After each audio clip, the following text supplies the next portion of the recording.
Saludos cordiales a todos los exploradores de la palabra escrita. Permítanme iniciar nuestra conversación con una pregunta que busca inquietar y provocar. ¿Qué pasaría si les dijera que la Biblia, más que un texto sagrado, es la novela más compleja, turbulenta y fascinante jamás contada? Esta es la premisa audaz desde la cual parte el libro de todos los libros, la obra póstuma del maestro italiano Roberto Calasso.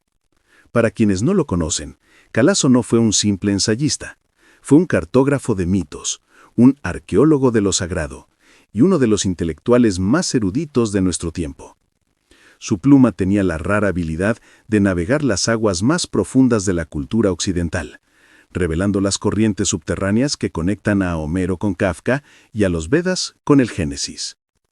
En esta reseña, nos adentraremos en esta obra monumental no desde una perspectiva teológica o devocional, sino como lo que es, una proeza literaria y filosófica. Calasso nos invita a abandonar la lectura dogmática para redescubrir el Antiguo Testamento como una épica vibrante, llena de contradicciones y personajes inolvidables, tanto divinos como humanos. Como nos advierte la cita de Goethe que abre el libro, la propuesta es audaz. Intentar entrar en él como en un segundo mundo, y ahí nos perdamos, nos iluminemos y nos perfeccionemos.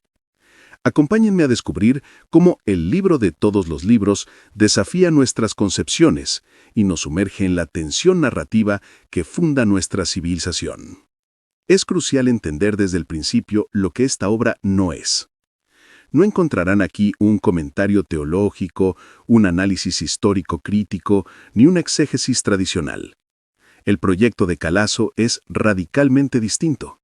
Es una inmersión narrativa.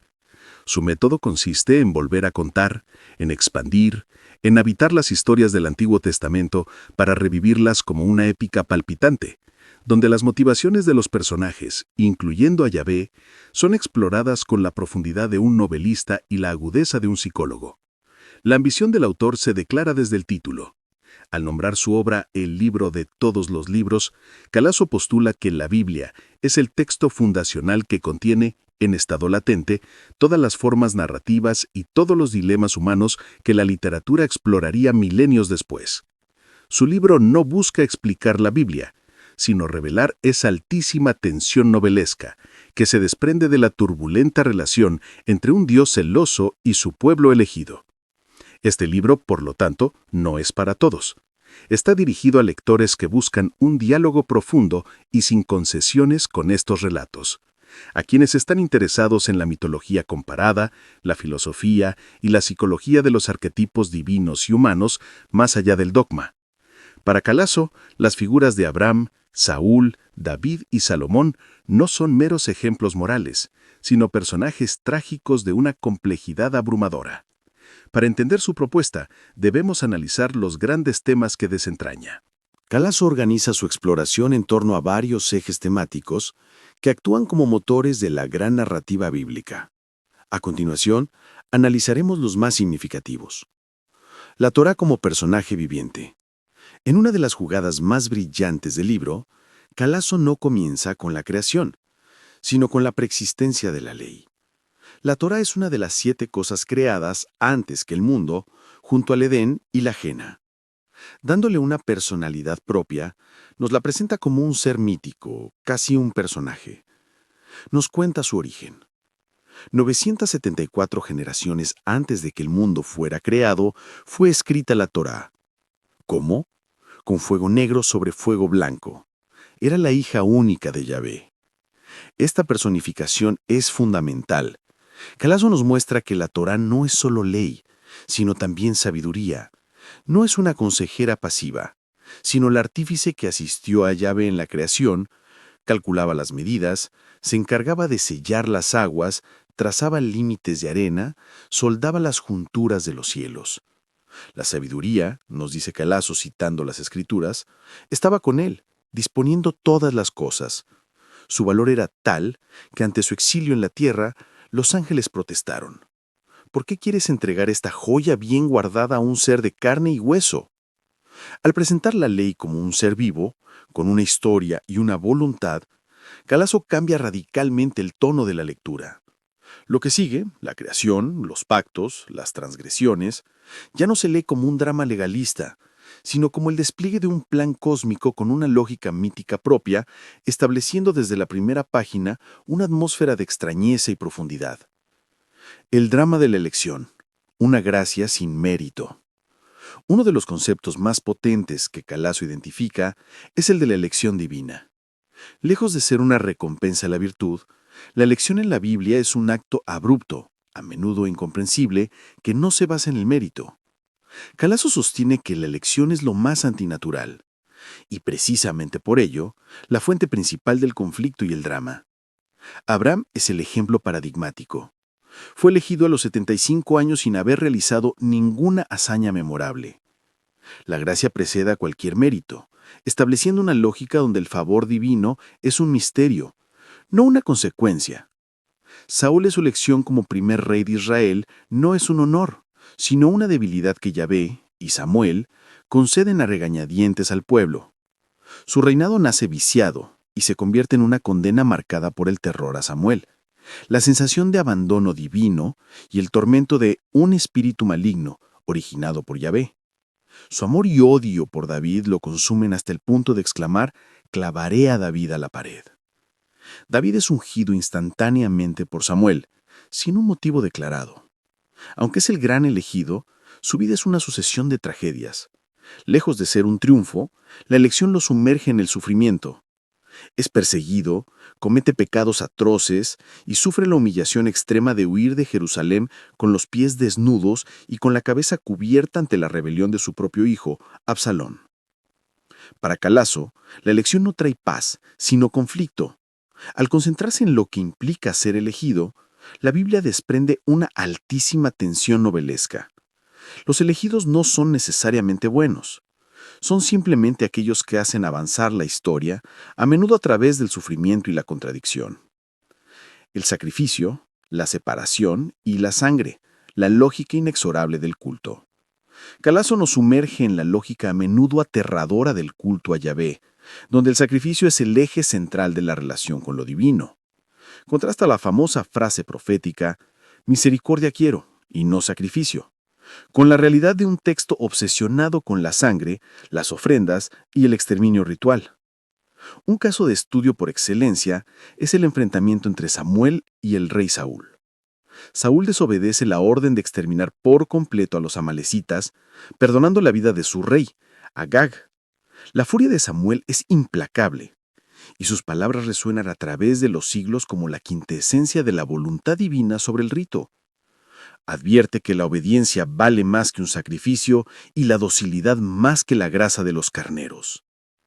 Este momento encapsula la tensión entre el cumplimiento del ritual y la sumisión absoluta a la palabra de Yahvé. El pacto, nos muestra Calasso, exige una separación intransigente y a menudo brutal del resto de las naciones, cimentada en la lógica inexorable de la sangre. El enigma de Salomón. Sabiduría, exceso y contradicción.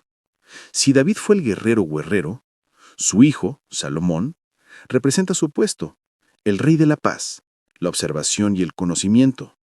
Su figura es una de las más complejas y fascinantes del texto. Al inicio de su reinado, en un sueño, Yahvé le ofrece lo que desee. La petición de Salomón es única en toda la historia de los deseos humanos: un corazón que comprenda. Sin embargo, Salomón es la encarnación de la paradoja. Su sabiduría, que era mayor que la de todos los hijos de Oriente y toda la sabiduría de los egipcios, convivió con la transgresión más flagrante. Sus 700 esposas y 300 concubinas extranjeras arrastraron su corazón a seguir a otros dioses. Para él, la Biblia reserva una fórmula única, que define su ambigüedad. Su corazón ya no era por todo de Yahvé. Calasso conecta magistralmente esta complejidad con dos de los libros más singulares de la Biblia atribuidos a Salomón, el Eclesiastés y el Cantar de los Cantares. Lo que los hace tan radicales es que son los dos únicos libros de todo el canon donde no se encuentra el nombre de Yahvé. Para Calasso representan los dos polos de la experiencia humana, secular: el placer afirmado por sí, la no permanencia afirmada por sí. Solo una figura tan vasta y contradictoria como Salomón, capaz de estar no del todo con su Dios, podrían parar bajo su nombre la plenitud erótica más desbordante y la constatación más lúcida de la vanidad de todo. El espejo trágico, Abraham y Job. En su expresión última del drama bíblico, Calasso yuxtapone las dos figuras que se definen mutuamente a través de la tensión entre gracia y desgracia. Son el reflejo invertido el uno del otro. Si Abraham era la gracia no basada en el mérito, Job era la desgracia no basada en la culpa. Uno llamaba y requería la presencia del otro. Este emparejamiento revela el núcleo de la relación divino-humana en la Biblia. No se trata de una simple contabilidad de méritos y castigos, sino de un drama cósmico donde el favor inmerecido y el sufrimiento injusto son las dos caras de la misma moneda. Abraham y Job juntos encarnan la inescrutable y a menudo terrible soberanía del arbitrio divino, elevando el texto de una crónica de fe a una profunda meditación sobre la condición humana. La prosa de Roberto Calasso es una experiencia en sí misma. Su estilo es una amalgama única de narración mítica, reflexión filosófica y una erudición literaria que fluye sin pedantería. En sus páginas, las voces de los profetas dialogan de manera natural con las de Goethe, Kafka o Freud. No utiliza a estos pensadores para explicar la Biblia, sino para expandir sus resonancias, mostrando cómo las obsesiones de un patriarca encuentran eco en la angustia de un personaje moderno. Por ejemplo, al analizar la elección de Abraham, Calasso señala que la incertidumbre que la rodea es la misma que atormentará a K en la obra de Kafka. Sobre esa duda, Kafka construiría un día el castillo. El efecto de este enfoque es profundamente transformador. Calasso no nos distancia del mito con análisis académicos. Por el contrario, nos sumerge en su lógica interna, haciéndonos sentir la urgencia psicológica de Abraham ante el sacrificio, el terror de Saúl ante el silencio de Dios o la melancolía sapiencial de Salomón. Los relatos dejan de ser artefactos antiguos para convertirse en espejos contemporáneos de la condición humana. Por todo ello, el libro de todos los libros es una lectura indispensable para aquellos fascinados por la mitología, la literatura comparada, la filosofía y la historia de las ideas. Sin embargo, es justo advertir que no es un libro para quienes busquen una guía devocional, una confirmación de su fe o un recuento histórico literal. Es una obra que exige a un lector dispuesto a perderse, a cuestionar y a dejarse seducir por la belleza y el terror de una narrativa inagotable. En síntesis, el libro de todos los libros es una maestría, el testamento intelectual de uno de los grandes sabios de nuestro tiempo. Roberto Calasso nos obliga a releer el texto fundacional de Occidente con nuevos ojos, despojándolo de siglos de dogma para devolverle su poderío narrativo. Nos lo presenta no como un catequismo, sino como una inagotable saga sobre la turbulenta y a veces incomprensible relación entre lo divino y lo humano. El valor perdurable de este libro reside en su capacidad para abrir puertas en un edificio que creíamos conocer. Nos muestra, como anticipaba Goethe, que la Biblia puede ser un segundo mundo en el que podemos entrar para perdernos, iluminarnos y perfeccionarnos. Es una invitación a leer con una libertad y una profundidad renovadas. Gracias por acompañarme en este recorrido.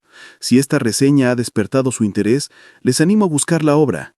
Dejen un me gusta si el análisis les ha parecido valioso y suscríbanse para más exploraciones literarias. Y por supuesto, me encantaría leer en los comentarios. ¿Han leído a Calasso? ¿Qué otras obras de él recomiendan? ¿Les ha motivado esta reseña a sumergirse en el libro de todos los libros? El diálogo, como siempre, está abierto.